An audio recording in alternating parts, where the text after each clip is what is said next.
Este encontro ocorreu há 8 anos e ainda me arrepia até hoje. Era final de semana, uma tarde aparentemente normal, quente e ensolarada. Eu estava sozinho em casa, meu pai estava no trabalho e minha irmã e mãe estavam fazendo compras. Eu ainda estava na escola na época e tinha combinado mais cedo na semana de jogar videogames com meus amigos. Naquela época, o Minecraft era muito popular entre o meu grupo de amigos e o Skype ainda era o canal de comunicação padrão popular. Então, no horário combinado, eu entrei, cumprimentei meus amigos e me juntei a um dos servidores populares de sobrevivência do Minecraft. Jogamos por 1 hora sem incidentes, rindo e nos divertindo muito. Então, decidi fazer uma pequena pausa para pegar algo na cozinha. Vi minha gata, Fuji, na porta dos fundos querendo entrar. Fuji era uma gata relativamente pequena, de cor escura, e preferia ficar ao ar livre. Foi uma surpresa agradável vê-la querendo ficar dentro de casa comigo, então a deixei entrar e ela me seguiu até meu quarto. Eu a peguei e a coloquei na minha cama para que ela pudesse se acomodar e dormir. Depois, coloquei meus fones de ouvido de volta e voltei ao jogo, continuando a jogar com meus amigos. Foi quando as coisas começaram a ficar estranhas. Para contextualizar, na época do encontro, minha cama ficava de frente para a entrada do meu quarto e a posição da minha mesa, onde eu jogava, me deixava de costas para a porta. Depois de algumas rodadas de sobrevivência do Minecraft, comecei a perceber que a Fuji estava se recusando a se acalmar, ficando cada vez mais agitada. Seus olhos estavam arregalados, as pupilas dilatadas, e seu olhar estava fixo intensamente no canto do meu quarto. Eu franzi a testa, confuso, mas apenas interpretei como um sinal de que ela queria sair. Então, ignorei seu comportamento e continuei jogando. Porém, o comportamento dela continuou a se intensificar, ficando cada vez mais estranho, a ponto de eu mal conseguir me concentrar no jogo. Ela começou a andar de um lado para o outro na cama, lentamente no início, depois com mais velocidade, de um lado para o outro, até praticamente correr pela colcha. Seus olhos se abriram mais, os pelos da cauda se arrepiaram e ela aumentou o volume dos miados. Minha atenção agora estava completamente voltada para essa gata, com uma sensação de terror e desconforto crescendo. Foi então que comecei a sentir como se estivesse sendo observado, como se não estivesse mais sozinho na minha própria casa. Meus amigos perguntaram se eu estava bem, já que de repente fiquei em silêncio. Tentando deduzir o que estava acontecendo, eu ri nervosamente, explicando que a Fuji começou a agir de forma esporádica, também tentando justificar seu comportamento para mim mesmo como uma explosão aleatória de energia caótica que os gatos às vezes têm. Mas aquela sensação de ser observado e o estranho comportamento da minha gata intensificaram ainda mais, e eu não conseguia mais ignorar. Finalmente, tirei meus fones de ouvido para acalmá-la, tentando descobrir o que a deixará tão agitada. Mas então a temperatura no quarto começou a cair, ficando anormalmente fria apesar do calor do clima australiano lá fora. E foi quando aconteceu, a Fuji pulou da cama, correu pelo chão do meu quarto e pulou tão alto que quase atingiu o teto. Juro que nunca tinha visto um animal saltar tão alto antes. Enquanto estava no ar, ela esticou a pata e tentou atingir algo no canto do quarto antes de passar violentamente, deixando-me ali atônito. Então, apareceu uma sombra escura, cinza, transparente e sem a metade inferior. Ela não ficava, pairava sobre mim, imponente. Não tinha características, sem rosto, sem olhos, mas eu sabia que estava me encarando diretamente. Terror, medo primal e pavor me dominaram, cada pelo do meu corpo se arrepiou, eu não conseguia me mexer. Essa figura sombria permaneceu ali, silenciosa, imóvel, apenas me encarando por uma eternidade. Por fim, meus instintos de fuga entraram em ação. Segui minha gata, correndo para fora do quarto, passando pela figura fria e escura que agora se dissipava, pelo corredor e até a sala o mais rápido que pude. Meu coração batia forte e minhas mãos tremiam. Olhava frequentemente para trás, para ver se ela me seguia ou se reapareceria, enquanto usava o telefone de casa para ligar para minha mãe e minha irmã. Enquanto o telefone tocava, liguei a TV para ter algum ruído de fundo, com medo do silêncio. Eventualmente, minha mãe atendeu, e eu as questionei freneticamente sobre onde estavam e se voltariam para casa em breve. Ela exclamou que acabará de terminar as compras e estava prestes a voltar para casa. Minha irmã, tendo ouvido a conversa e o pânico evidente em minha voz, perguntou o que estava acontecendo. Expliquei tudo o que havia acontecido, o comportamento estranho da gata, a queda de temperatura no quarto, a sensação de ser observado e, finalmente, a sombra aparecendo no canto, em plena luz do dia. Implorei para que voltassem para casa o mais rápido possível, ainda olhando por cima do ombro enquanto falava. Eles estavam céticos, mas permaneceram ao telefone comigo durante o trajeto de volta para casa. Depois de um tempo agonizante, vi o carro da minha mãe entrar na garagem, e me senti seguro o suficiente para desligar o telefone, aliviado por não estar mais sozinho. Mais uma vez, expliquei tudo o que aconteceu na ausência deles, começando a processar realmente o que eu havia experimentado. Tentei racionalizar, mas quanto mais eu tentava responder às perguntas deles, menos fazia sentido. Na verdade, eu provavelmente não teria acreditado se fosse eu mesmo. Teria descartado como um truque da luz, mas isso não explicaria a reação da Fuji ou seu comportamento estranho antes de aparecer. Quando minha família foi investigar, a figura sombria tinha desaparecido e só restavam perguntas: por que apareceu no meio do dia? O que queria de mim? E quanto tempo esteve lá antes de minha gata finalmente notar? Recusei-me a entrar no meu quarto na semana seguinte, e minha gata também. Estava com muito medo de que a figura sombria aparecesse novamente, e ainda, mesmo depois de todos esses anos, não consigo deixar de olhar na direção daquele canto, o mesmo medo e pavor de que aquela entidade escura e sem emoções se manifeste novamente. Foi apenas mais tarde que descobri que o filho do antigo proprietário havia tido um encontro estranho semelhante. Ele viu uma aparição de uma senhora idosa no mesmo canto daquele quarto, e ele também se recusou a entrar no quarto. Será que o encontro dele e o meu estavam relacionados ou era apenas uma coincidência? Vimos duas entidades descritas de forma diferente, mas no mesmo local. Acho que nunca saberei.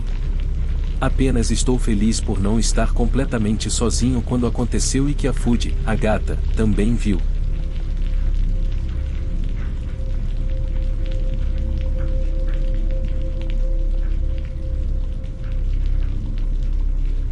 Vou compartilhar com você 3 encontros que eu acho que estão relacionados, mas não posso ter certeza absoluta, então vou deixar você ser o juiz. Meu primeiro encontro aconteceu no Fuji Camp, que é um acampamento de verão da igreja. Fomos para a Universidade North Greenville e ficamos nos chalés bem ao lado da floresta. Uma noite, tivemos que ir para a cama cedo porque tínhamos a mega corrida no dia seguinte. Embora eu tenha uma deficiência que impede meus músculos de se moverem como uma pessoa normal, ainda tenho uma amplitude de movimento limitada. Isso afeta todos os meus músculos e meus olhos. Isso será importante, você vê, eu tenho que usar óculos de câmara noturna. Eles bloqueiam toda a luz e eu não sou muito bom em dormir em geral. Naquela noite, não consegui dormir muito, o que era usual para mim. Eu estava dividindo o quarto com meu amigo, que é um dorminhoco pesado. Eu estava acordado na cama quando ouvi a porta abrir. A princípio, pensei que fosse meu amigo, mas então ouvi ele roncando. Comecei a me perguntar quem estava no nosso quarto. Talvez fosse meu pai, mas não podia ser, porque trancamos nossa porta antes de irmos para a cama. Sem mencionar que quando a porta se abre, faz esse som alto de rangido. Então ouvi passos indo até minha cama. Então algo pressionou na ponta da cama, como se alguém estivesse sentado nela. Então, tive essa sensação avassaladora de estar sendo observado. Mas eu estava com meus óculos de câmara noturna, então não me dei ao trabalho de tirá-los. Apenas fingi que estava dormindo. Eventualmente, senti o peso na cama se afastar e a sensação de olhos em mim desaparecer. Os passos começaram a voltar para minha porta. A porta se fechou lentamente e se trancou novamente no lugar. No dia seguinte, perguntei ao meu pai e ao conselheiro se eles tinham entrado no nosso quarto naquela noite e ambos disseram que não. Um dos meus amigos me disse que teve um sonho com um animal estranho da floresta atrás do nosso chalé, que saiu e entrou na cabine. Mas ele disse que não conseguia lembrar em qual quarto estava. Não disse nada, porque não queria parecer louco, mas eu sabia que estava totalmente acordado na noite passada e tinha certeza de que algo ou alguém tinha entrado no meu quarto e sentado na ponta da minha cama e parecia que estava me observando antes de se levantar e sair. Avançando alguns meses depois para o meu segundo encontro, baixei o jogo Pokémon Go. A primeira coisa que ele diz é para sempre estar ciente de suas redondezas quando você joga. Uma noite, havia um Pokémon que fez sua estreia, mas a única hora que eu poderia pegá-lo era meia-noite, e ele estava bem do lado de fora da minha casa, na igreja da esquina. Calcei meus sapatos e peguei meu telefone, mas quando abri minha porta, tive essa sensação novamente, como se algo estivesse me observando, como se estivesse perto. Ignorei completamente o sentimento e fui para a igreja mesmo assim. Em pouco tempo, terminei as coisas que precisava fazer no jogo. Estava prestes a voltar quando ouvi um gato miando. Mas o que foi diferente foi que parecia um toca-discos sendo reproduzido repetidamente. Também estava do outro lado da rua, do outro lado do campo que estava completamente escuro. O único poste de luz era o da igreja e eu estava atualmente embaixo dele. Eu estava nervoso, e quando a sensação de olhos me observando piorou, agora eu estava familiarizado com a maioria dos gatos e animais de estimação da minha rua, mas este gato, este animal, soava diferente de todos eles. Este era estranho. E mais aterrorizante quando ele começou a gritar. Voltei para o meu patinete e comecei a voltar para casa. Não temos gatos selvagens onde moro, apenas animais de estimação domésticos. Dirigi pela estrada e ainda podia ouvi-lo tão alto quanto antes, como se estivesse me perseguindo e acompanhando.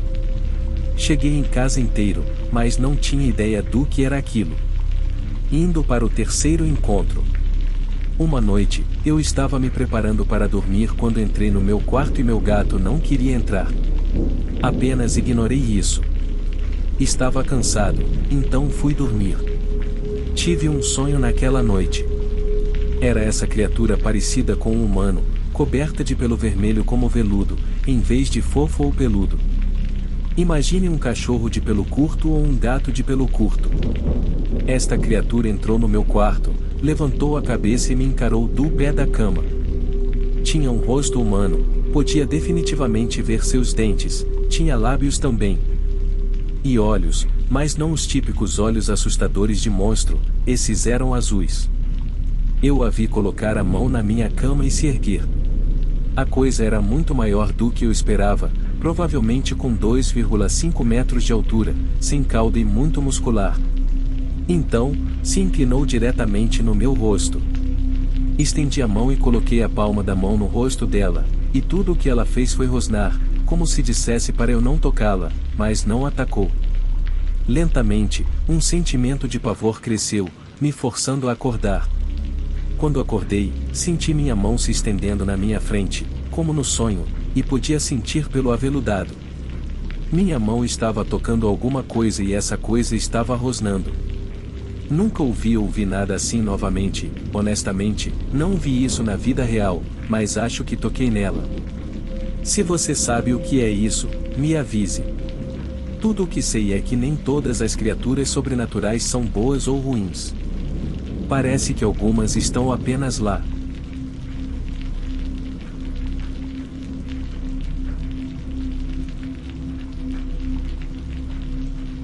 Há 13 anos, eu estava passando pelo pior período da minha vida. Todas as possíveis desgraças seguiam uma após a outra. Tudo começou quando meu marido me deixou por outra mulher e me expulsou de nossa casa. Em seguida, fui uma das primeiras a ser demitida quando a empresa onde trabalhei por mais de 10 anos enfrentou problemas financeiros. Quando pensei que aquilo era o fim, uma noite adormeci ao volante, saí da estrada e destruí meu carro já miserável, cujos reparos paguei literalmente com o último dinheiro que tinha. Acabei sozinha em um pequeno e feio apartamento que estava alugando, chorando e me sentindo desolada.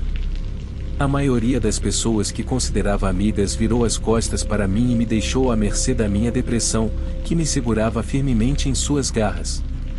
Meu chamado para acordar foi quando percebi que logo estaria sem teto se continuasse assim por muito mais tempo. Foi então que decidi que era o suficiente. Não precisava de ninguém e conseguiria me reerguer.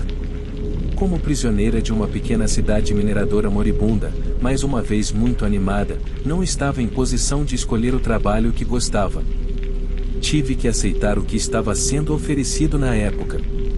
Então, concordei com um novo emprego em uma fazenda de laticínios próxima. A descrição do trabalho era preparar e levar as vacas para a ordem e outras tarefas relacionadas.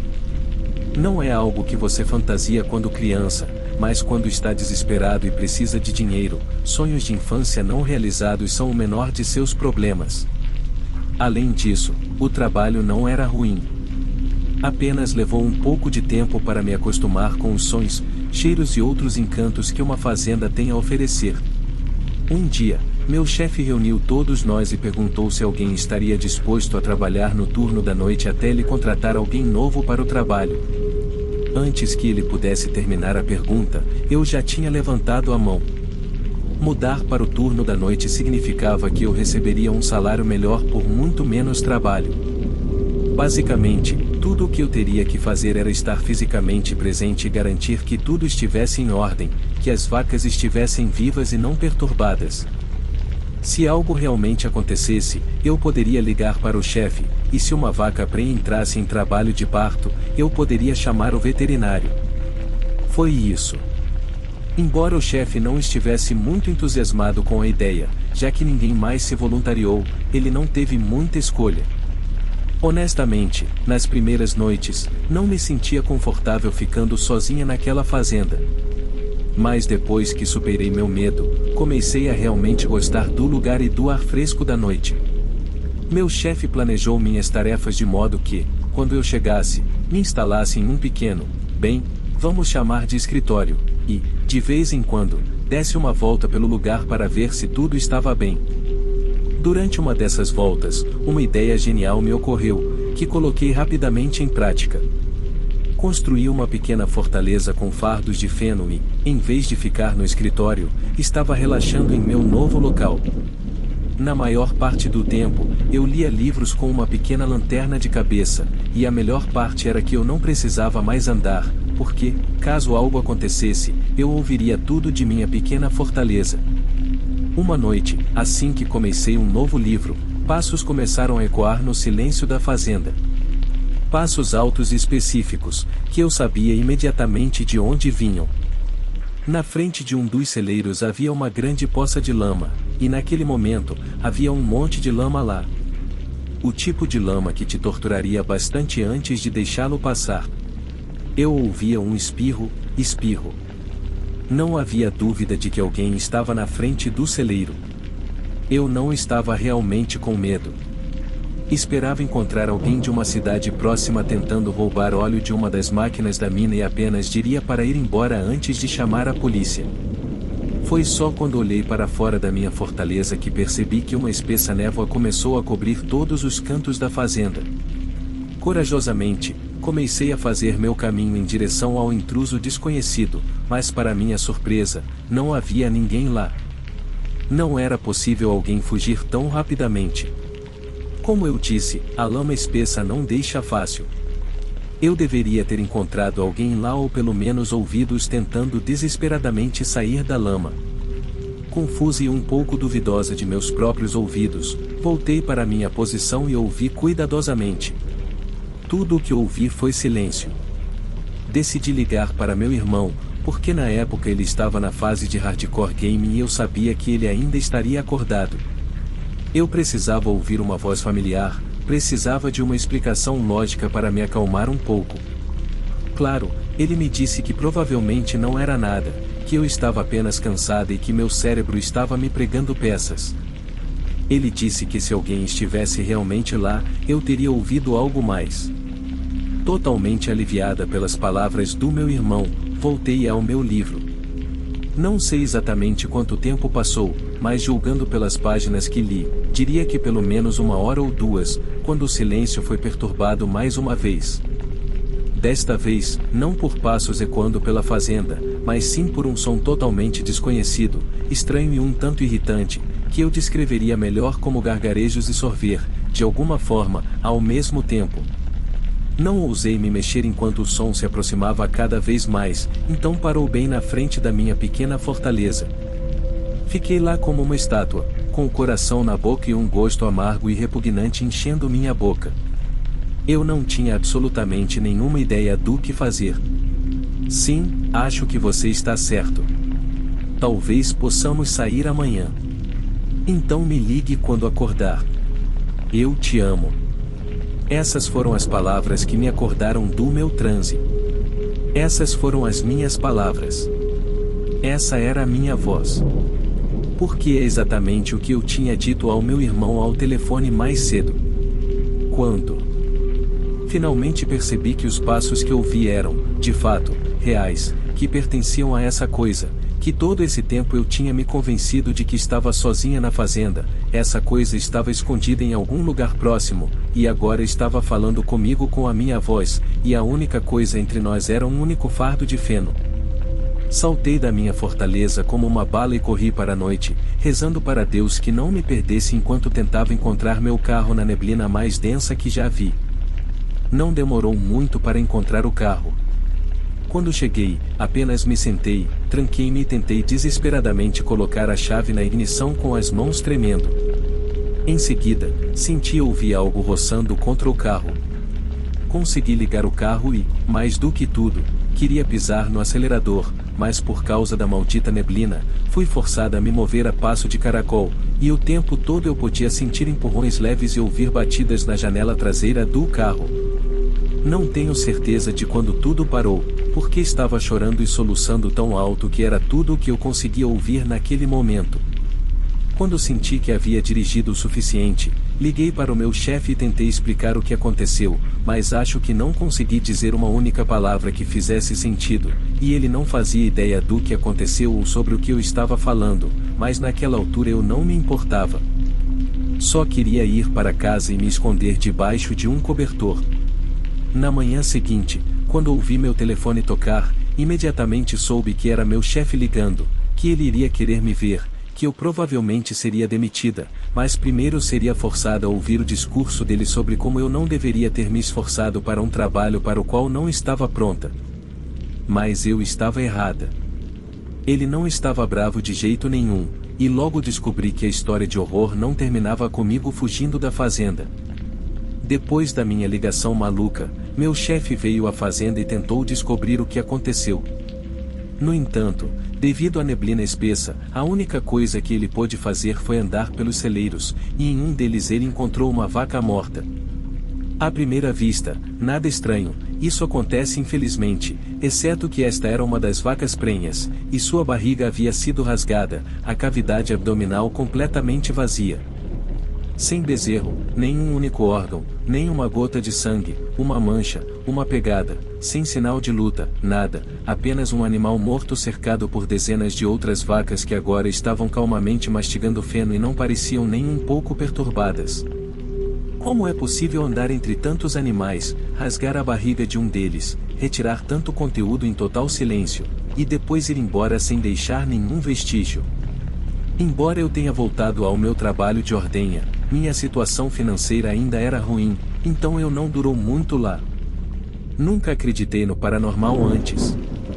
Nunca fui uma pessoa que se assusta facilmente, mas aquela noite mudou tudo para mim.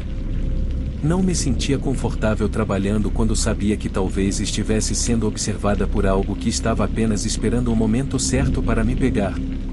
Em vez de uma vaca, eu seria deixada morta, encontrada com a barriga rasgada, completamente vazia, no chão frio.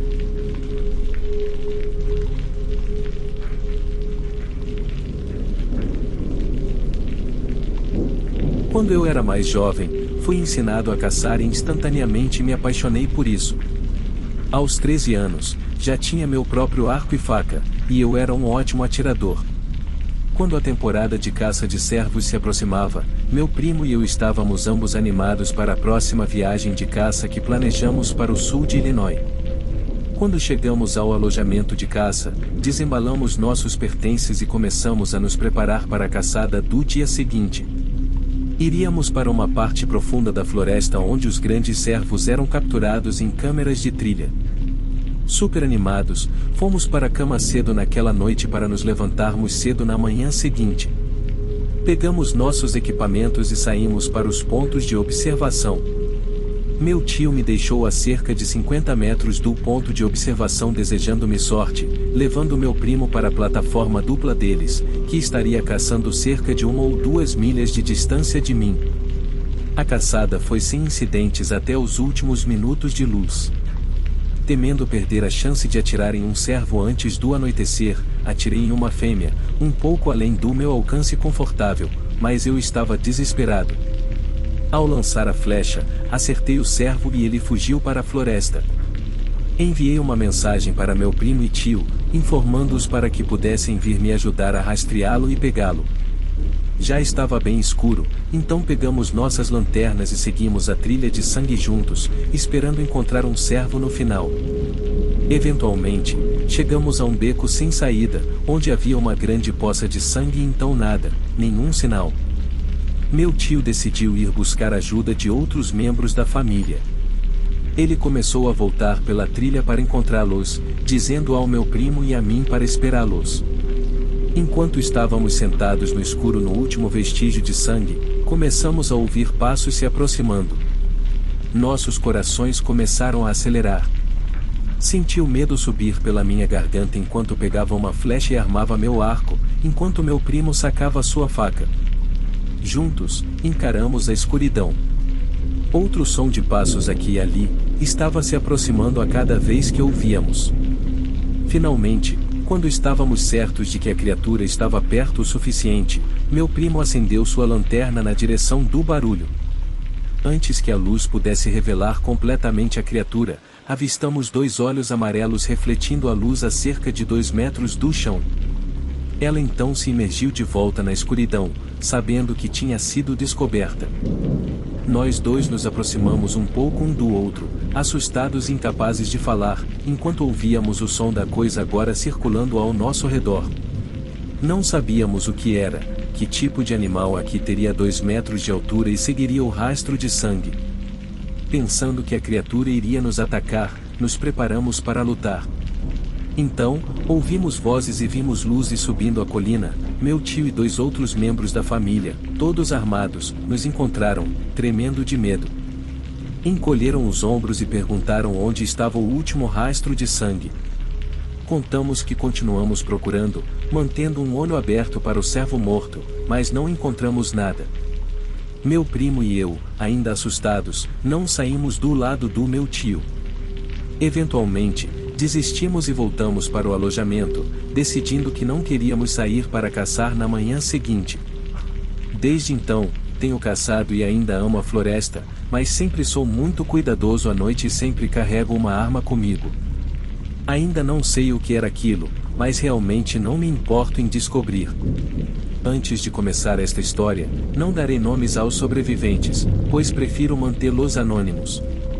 Esta é uma história que minha bisavó me contou e tinha escrito em seu diário. Foi um evento que a chocou e a deixou arrasada, além de ser uma das 3 sobreviventes do evento. Seu governo expurgaria o evento e daria uma história de cobertura do que aconteceu naquele dia. 2 companhias de homens desapareceriam, segundo ela, consumidas pela terra. Depois da guerra, ela seria diagnosticada com choque de guerra e esquizofrenia moderada enquanto passava por uma avaliação mental de 1922 a 1923. O ano era 1917. Minha bisavó fazia parte da Cruz Vermelha, destacada nas linhas alemãs para atender aos soldados feridos. Era uma manhã normal, onde ela estaria trocando curativos, removendo frascos de urina, realizando cirurgias, medicando soldados danificados além do reparo para facilitar a passagem deles. No entanto, a anormalidade daquela manhã era outra coisa. Havia uma névoa pesada e nebulosa cobrindo a floresta onde a base estava situada. Era quente, pesado, mas de alguma forma gelado até os ossos. Seus nervos diziam que algo estava errado, mas além da névoa quente e úmida em outubro, estava tudo normal. Ela estava em uma curva do rio onde as árvores mal tocavam o rio rochoso. Ela trocou de serviço com outra enfermeira para limpar os curativos sujos de sangue dos homens, em vez de ter que trabalhar com o médico realizando amputações em soldados mortalmente feridos enquanto limpava os curativos no rio. Ela ouvia por quaisquer soldados inimigos, pois naquela época as forças inglesas estavam audaciosas em atravessar as linhas alemãs. A última coisa que ela queria era acabar como prisioneira de guerra. Ela não queria ter que deixar seu marido, que seria transferido para as mesmas linhas onde ela estava estacionada. No entanto, enquanto limpava os panos e curativos, ela sentiu uma sensação estranha. Um arrepio que se transformou em uma coluna de gelo no núcleo de sua espinha. Ramificou-se por todo o seu corpo, fazendo seu cabelo se arrepiar. Deixando cair os panos em sua mão e levantando-se, seus olhos se moveram para lá e para cá enquanto ela examinava a linha das árvores. Ela recuou, tropeçando sobre as pedras e entrando na linha das árvores, onde se escondeu. Seu coração ousava sair de seu peito, os dentes batendo incontrolavelmente. Ela não tinha ideia do porquê isso estava acontecendo com ela. Sua mente sabia que tudo estava bem, mas seus sentidos e corpo gritavam o contrário. Pensando que era apenas seus nervos, ela deu um longo gole em sua cantina, que havia enchido com rum barato, que ela trocara por algumas rações, então se virou para olhar para a cesta onde os panos estariam. Seus olhos se arregalaram, suas mãos cobrindo rapidamente sua boca. Ela a viu. Uma criatura maciça em forma humanoide, seu corpo parecia ser parte da névoa, desvanecendo-se e reaparecendo como se estivesse se tornando um com a névoa e depois desaparecendo de volta para sua própria forma. Ela estimou que tinha cerca de 3 metros ou cerca de 10 pés de altura. Seu corpo estava envolto em um manto que o cobria da cabeça aos pés, ou melhor, do chão, já que não tocava o chão, mas meio que se desvanecia na névoa úmida. Em uma mão, a entidade tinha o balde de curativos ensanguentados, com o rosto do capuz pressionado firmemente neles. Puxando o rosto da cesta, um longo par de línguas bifurcadas, pelo menos tão longo quanto o antebraço dela, lambia os curativos encharcados. A área ao redor da criatura estava quente, ardente, mesmo que ela estivesse a cerca de 2 metros de distância da coisa. Ao começar a se afastar, ela pisou em um galho, fazendo com que ele fizesse um som estalado agudo ecoando pela tranquila floresta. Ela olhou para trás para a entidade para vê-la parada diante dela, agora olhando para baixo para ela. Ela podia ver claramente seu rosto, seus olhos eram orbes de luz vermelha pura com fendas de gato como pupilas. Sua boca era apenas um buraco aberto com várias fileiras de dentes, e seu rosto parecia esquelético, com a pele puxada firmemente para o osso. Antes que ela percebesse, sua mão agarrou seu braço, colocando a outra sobre sua boca, levantando-a do chão. Ela jurou então que a entidade sorriu para ela. Seu corpo se sentia cansado, ardente, como se seus ossos estivessem sendo cozidos por dentro, mas de alguma forma congelando ao mesmo tempo. Ela gritou um grito abafado e então tudo desapareceu para o preto. Quando ela abriu os olhos novamente, ela estava deitada no chão, seu vestido estava coberto de um líquido cinza semelhante a alcatrão, frio e escorregadio ao toque. Levantando-se trêmula, ela se apoiou em uma árvore próxima, examinando onde a criatura a tinha agarrado. Agora havia 3 inchaços em formação triangular logo abaixo de seu polegar em seu pulso de sua mão direita. Colocando um dedo sobre esses inchaços, uma dor aguda percorreu seu corpo, aquela sensação de queimação e congelamento voltando novamente. Ela rapidamente afastou a mão, ofegante. Foi interrompida pelo grito de lamento de um homem não muito longe de sua localização. Cambaleando para longe da árvore segurando o braço, ela se moveu trêmulo o mais rápido que seu corpo permitiria, enquanto se dirigia para os sons daquele homem. Quando chegou lá, ficou chocada ao olhar para a frente. Os sons a levaram para onde ela tinha sido destacada, no entanto, Não havia ninguém lá, exceto pelos corpos carbonizados. Os uniformes estavam estranhamente intactos, sem uma única queimadura neles. Os corpos, no entanto, eram diferentes. A pele estava queimada até virar cinzas, além de ser puxada apertada nos ossos, como se todos tivessem sido sugados até ficarem limpos. Olhando para cima, ela viu a criatura novamente. Estava segurando um soldado em sua mão. O soldado disparou sua pistola freneticamente contra a entidade na cabeça e no peito. No entanto, as balas pareciam apenas passar pelo corpo da coisa. Ela caiu de joelhos em horror, só podendo assistir ao que poderia acontecer a seguir. A entidade começou a respirar em um longo e contínuo expirar. Conforme o fazia, a pele do soldado começou a empalidecer, seus olhos saltando para fora da cabeça. Ele tentou gritar, mas nada saiu. Seu corpo começou a se comprimir sobre si mesmo, como se estivesse sendo esmagado. Em questão de segundos, o soldado estava sem vida, seu corpo atingindo o chão. A entidade olhou para ela agora, inclinando a cabeça para o lado, dando-lhe um leve sibilo no ar enquanto sua boca formava um sorriso para ela novamente. O que aconteceu a seguir fez com que ela escolhesse se queria morrer ou viver. A criatura apontou sua mão ossuda para ela. Ela então ouviu um sussurro em seu ouvido que disse sem pensar, seu corpo se moveu por conta própria. Ela se levantou e correu para as trincheiras à sua esquerda. Ela ouviu o que só poderia descrever como risadas enquanto corria, tropeçando pelas trincheiras. O pânico dominava seu corpo e mente neste momento, ela passava por corpos que eram iguais aos da tenda médica. Ela corria cada vez mais rápido, sentindo seus pulmões prestes a explodir. Ela quase podia sentir sua mão em sua bochecha, seu aperto em seu coração. Ao alcançar a linha de frente da trincheira, ela se puxou para cima sobre o topo. Ela ficou lá, respirando pesadamente, olhando para trás, podia ver os olhos na névoa da árvore. Sem pensar, ela correu para a terra de ninguém, gritando e tropeçando enquanto corria. O que a trouxe de volta à realidade foi uma dor no ombro, seu corpo caindo para trás e aterrissando na lama. Ela colocou uma mão no ombro e viu sangue, ela apenas ficou olhando para a frente. Depois de muito tempo, ela só podia supor que tinha ficado deitada ali na lama por algumas horas. Tudo o que ouvia era tiros, os gritos dos homens, explosões ecoando ao longe. Depois de algum tempo, tudo ficou quieto, ela ainda não se moveu. Uma vez que começava a escurecer, ela finalmente se moveu, levantando-se de joelhos, olhando ao redor para ver que a névoa ainda estava lá. Ela se levantou e caminhou de volta para a linha da trincheira, segurando o ombro. Ela então fez seu caminho até o bunker do oficial, entrou, fechando a porta atrás dela para acender uma lanterna. Ela enfiou o pano em sua ferida e se sentou no canto do bunker, ao lado do cadáver de um oficial. Ela se sentou em posição fetal com a lanterna aos pés e olhou para uma pistola em sua mão. Olhando para o cadáver, ele começou a soltar uma fumaça semelhante a vapor. O que aconteceu em seguida a mergulhou ainda mais em choque, porque o corpo começou a se decompor e se desintegrar diante de seus olhos, logo deixando nada além de terra.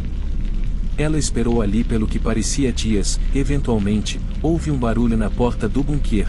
Quase ficando louca, ela mirou e abriu fogo na porta, gritando no processo, puxando o gatilho da arma mesmo depois que as munições se esgotaram. Seus gritos se transformaram em soluços quando viu um soldado de uma das unidades transferidas abrir a porta. A luz cegante do sol lá fora brilhava em seus olhos. Ela largou a arma no chão e chorou, abraçando o soldado. Eles fizeram o melhor para confortá-la. Depois desse dia, ela seria removida da linha de frente e enviada de volta para sua avó Ipnã. Enquanto suas feridas cicatrizavam, ela não falaria por semanas, muito menos comeria por dias a fio. No entanto, quando seu marido foi enviado para casa para vê-la de licença da linha de frente, ela começou a se abrir. Até 1918, ela foi diagnosticada com choque e honrosamente dispensada do exército. Mais tarde, ela seria enviada para ajudar no surto de influenza. Após esse surto, ela seria diagnosticada com esquizofrenia. Ela serviria novamente durante a Guerra Russo-Polonesa.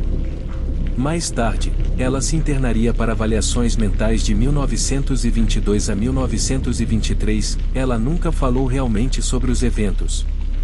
Muitas vezes as pessoas espalhavam rumores de que ela havia ficado louca e matado seus próprios pacientes. Ela realmente não falaria sobre isso novamente até muito mais tarde na vida. Fiz algumas pesquisas sobre os outros 2 sobreviventes de onde ela estava destacada. Um deles desapareceu a 7 milhas da área onde o evento ocorreu em novembro de 1923, e infelizmente, o outro sobrevivente acabaria sendo vítima dos campos de concentração alemães da lei em 1940. Diga o que quiser sobre este evento e história, mas a região onde ela estava destacada ainda está isolada do público até hoje. Ninguém é permitido entrar.